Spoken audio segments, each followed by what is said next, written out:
In a report released by the United Nations, 2023 was confirmed as the hottest year on record, with temperatures dangerously close to breaching the 1.5 Celsius threshold set in the Paris Climate Accords. With grim certainty, the World Meteorological Organization predicts that 2024 will likely surpass the previous year's record-breaking heat. The consequences are dire. Oceans are warming at an unprecedented rate, marine heat waves are ravaging ecosystems, and glaciers are melting at alarming speeds. The toll is visible in rising sea levels, extreme weather events, and a surge in food insecurity. However, amidst the bleak outlook, there is a glimmer of hope. Renewable energy capacity saw a significant increase in 2023. Despite the looming crisis, UN Secretary General Antonio Guterres remains adamant that humanity still has a chance to avert catastrophe by taking decisive action to curb fossil fuel emissions and transition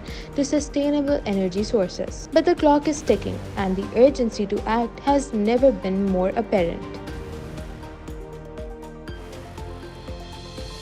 According to AFP, South Africa's Foreign Minister Naledi Pandor accused Israel of disregarding a January ruling by the International Court of Justice to prevent acts of genocide in Gaza. Pandor highlighted the dire situation in Gaza, alleging a campaign of starvation and warning that Israel's defiance sets a dangerous precedent for leaders to flout international law. Speaking at the Carnegie Endowment for International Peace in Washington, Pandor emphasized the need for global concern, stating that humanity must confront the implications of such actions. She criticized the lack of respect for international institutions, citing the ICJ's authority being disregarded. Pandor underscored South Africa's commitment to international norms, urging adherence to principles promoted by the West.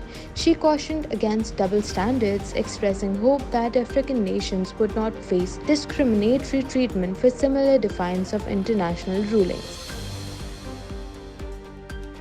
India's foreign ministry dismissed China's claims over Arunachal Pradesh, asserting it as an integral part of India. China considers the region as part of southern Tibet, but India rejects this, emphasizing Arunachal Pradesh's historical ties to India. The foreign ministry labeled China's assertions as baseless and lacking validity. This response came after China's Ministry of National Defense spokesperson criticized India's inauguration of a road tunnel in Arunachal Pradesh, urging India to refrain from actions complicating the border issue. Tensions between the nuclear-armed neighbors persist along the 3,000-kilometer frontier, much of which remains poorly demarcated.